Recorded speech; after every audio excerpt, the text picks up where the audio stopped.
I definitely need a haircut. Just got a little glossy on top too. What are you gonna do?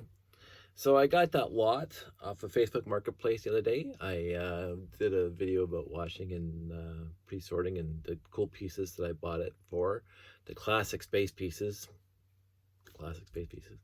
But I was just trying to figure out what I could actually build easily without grabbing a ton of pieces from my collection. And this is what I like doing. I don't know why, but I like when I see a lot that has a lot of pieces that show to me that the specific sets that they came in or that are in the lot. I try to rebuild those sets. Why? It's part of the hobby for me. So, and the classic space set's a little disappointing. Not the pieces. The pieces are awesome, but I cannot find at all one remotely close to complete set. I thought it was going to be the 6972, the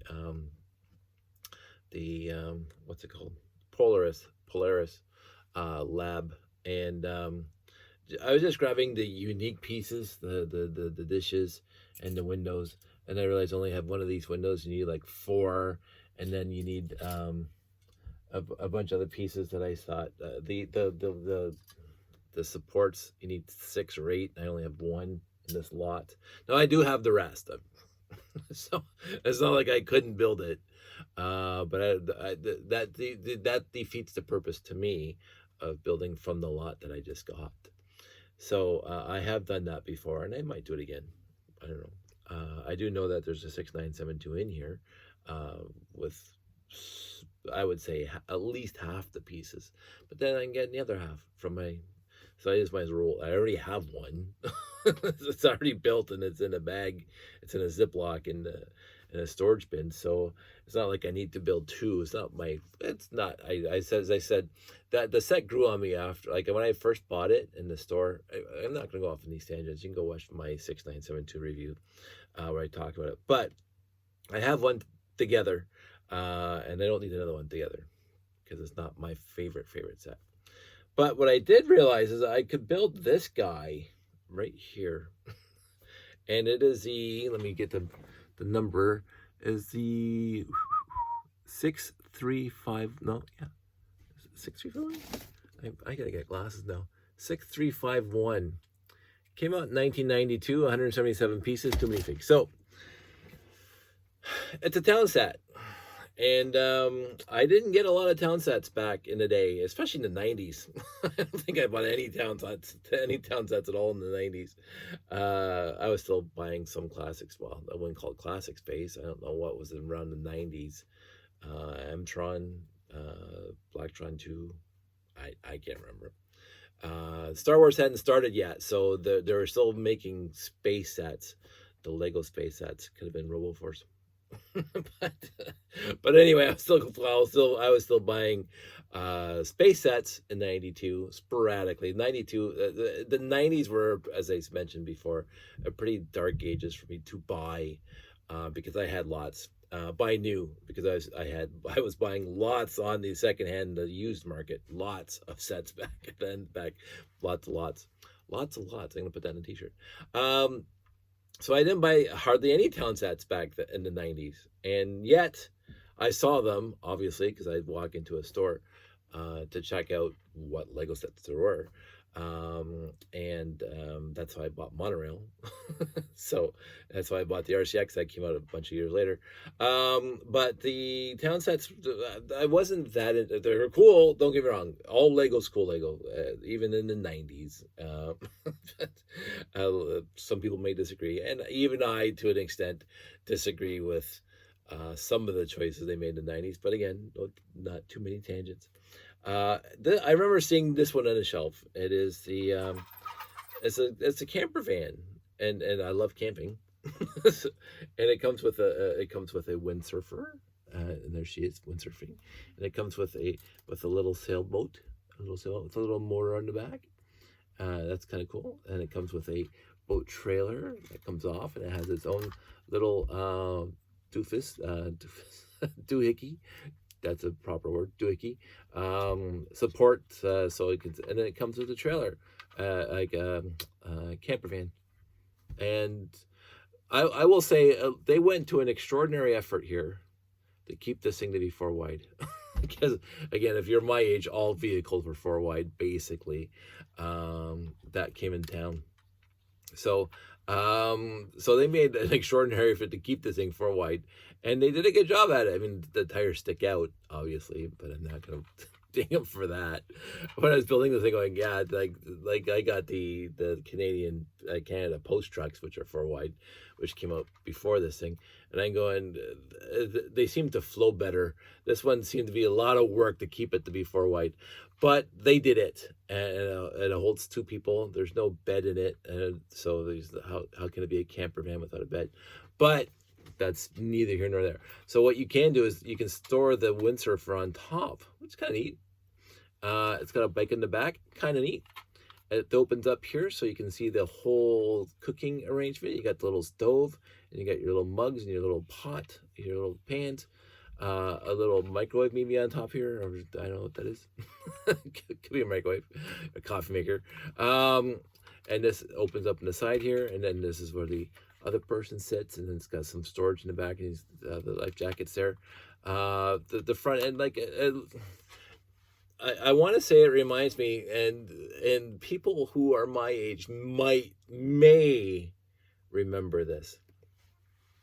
The RVs of the time in the 70s, there were the trucks that they put the RV part, recreational part, on the back of a pickup truck or back of a van, as like a Q van. But they had like built from scratch RVs that looked like, on the side, on the profile, looked like a hexagon. The front came to a point in the middle, so the bottom swooped down and the top swooped up with the windshield, and then the back had another swooped, and it's like it looked like a hexagon with tires. Right. And it was I don't even know who built it. I honestly, I haven't seen one. Actually, I can't say that. But going up to our friend's cottage, there was one off in the weeds, and I'm going, that's why I remembered this, because I hadn't seen one since I was a kid in the 70s. This hexagon profile of RV. It could be a GMC. I don't even know who built it. And it was like, if I remember, it was some sort of taupe, colorblind, but it was some sort of tan color-ish. I don't remember the many other color. Black stripes on the side. It was just the most unique looking vehicle. Like it could have been maybe designed for a futuristic movie, because it was just like a long stretched hexagon. Anyway, that's what this reminded me of, because you got the front that kind of not fully hexagon or three-sided or two-sided. It's got 1, 2, 3, 4 sides to it, but the front end reminded me of that 70s RV that was very unique to that era. The back end, of course, is flat, and they got the bike hanging off of it.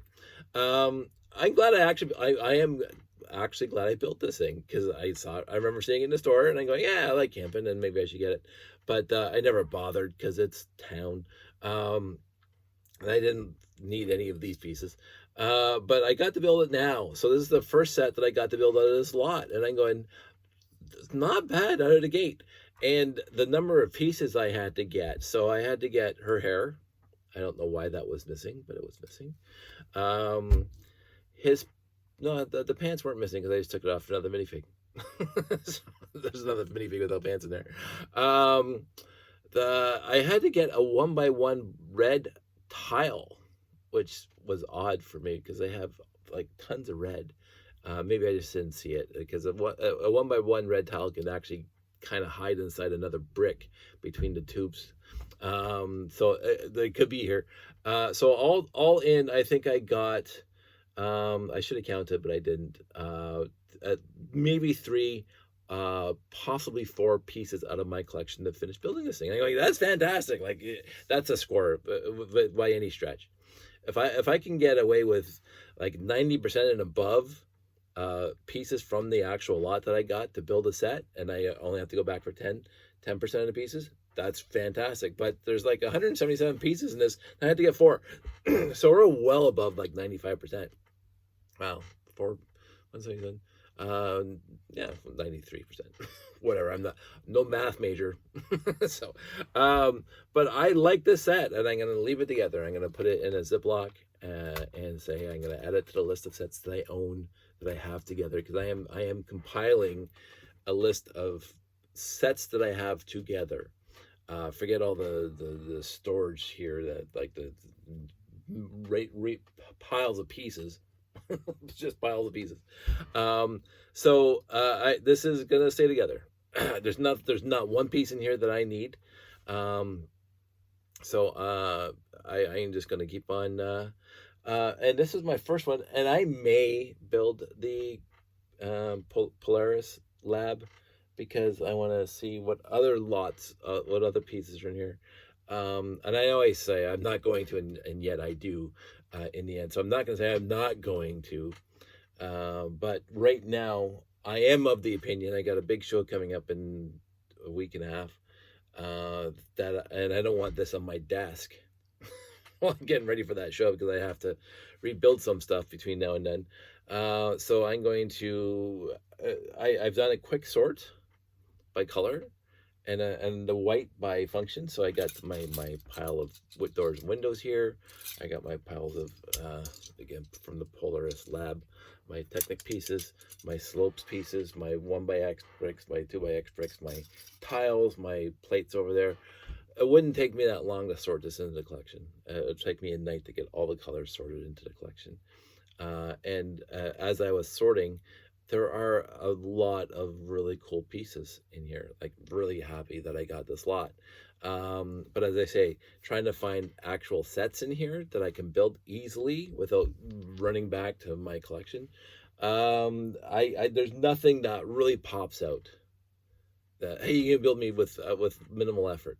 So I'm not going to, I'll say it now, I'm not going to put the effort into it. So there's that. On a different note, so I am following that guy that I bought this lot from, because I've been to his house a bunch of times. He posted another lot today or yesterday that completely complements this lot. There's like tons of classic space in it, and there's tons of castle in it. And I'm going, dude, I was at your house 2 days ago. I would have bought it then. And I don't feel like driving back up to Ancaster. So if you guys are in the mood to buy some classic face and tons of castle pieces, he's got a lot for sale right now in Ancaster. So I was tempted, but I really have to get focused on the show in the week and a half, because it is a 3-day show, and I want my layout to be primo. So I got I have to build, and I got the plans up here and some jotted down on a piece of paper. I do have an idea to build a box to house all my electrical equipment for the show. It's gone through some, thankfully, only on paper and in my head, numerous revisions. So I haven't bought the wood yet, but today's almost Monday, and I'm busy this coming weekend, and then the weekend after I'm going to be in Toronto. So I don't have too many nights where I can actually work on this between now and then, but I do want to have something, because just having wires in the ground just doesn't make me happy. Now, the good part about the layout, if you know anything about the layout, you know it's up in those 4 boxes, and then I have coverings so you don't see inside the middle of where all those boxes are. So I can honestly not even worry about the box, and just keep on. What I'm doing now is hiding all the wires underneath there. But I also want it to be easier to set up, and the boxes will make it easy. I'm not going to be having just a pile of wires in the ground and trying to unroll them and roll them up afterwards and blah blah blah. But I'm also separating it. There's gonna be 2 boxes that are stackable, just like everything else I built so far out of wood. 2 boxes. One's gonna house just the controllers, the train controllers and the RCXs that run the layout, and one's gonna house all the Rob Hendricks Lifelite 120 volt kits that light it up, because this show that I'm going to now, I'm not bringing any of that. I'm not bringing any electrical for the lighting. I don't. We're going to be in a fully lit conference room, ballroom or whatever we're going to be in, convention center. The lights aren't gonna, this isn't like a Lego convention. We're not gonna have a lights out for part of it. No, this is gonna be all lit all the time. There's zero point in me bringing and turning on the lights. I can't think of any reason, and I don't have a box for all the electrical equipment. And the only time I've actually done it was for that video shoot that we did with my buddy Pete just a few weeks ago, and that took a lot of work to set up the wiring for the lights. And that's why I want to build the boxes, to reduce that time. But I need to focus on the controllers first, because the controllers make the trains run. so that's the box I'm going to build first, hopefully before next Friday. And we'll have to see. And then I'm going to paint it Lego blue. I did have an idea about getting the Cricut going and putting more classic spacey goodness stencils on the boxes, but I don't think I'm gonna have time for that right now. But anyway, happy I built this lot here, to set here, I mean, and I'm going to, this thing can go up here because that's where it gets stored, and go to bed. So nice 16-minute video. Happy I got the lot, and I'm gonna see what else I want to do with it, but probably I'm just gonna sort it into the collection. And but check this space because I do change my mind on this kind of stuff as I'm sorting, and I'll probably come across something that say, ooh, I want to build that. But right now, this is it. This is probably I'm going to say this now, and it's going to change, but this is the only set that I built out of this lot. And it's probably going to be the only set I built out of this lot. We'll see what happens over the next 2 weeks. Everybody stay safe, take care, be kind to your neighbors, be kind to your friends. Look them up, say hi. I'm trying to be a little more, I try to be nice to everybody, because it's just ingrained in me from my parents, and I just like being nice to people. But I've neglected, because I've been so ensconced in my own world, that I haven't called some friends I haven't talked to in a long time. So I'm going to look some of them up and say hi. Hey, how's it going? Maybe go for dinner. So just do what you can to bring a little bit of a ray of sunshine in people's lives. I'm going to try my best and to do that. So that's where I'm going right now. That's it. Stay safe. Take care. Talk to you soon.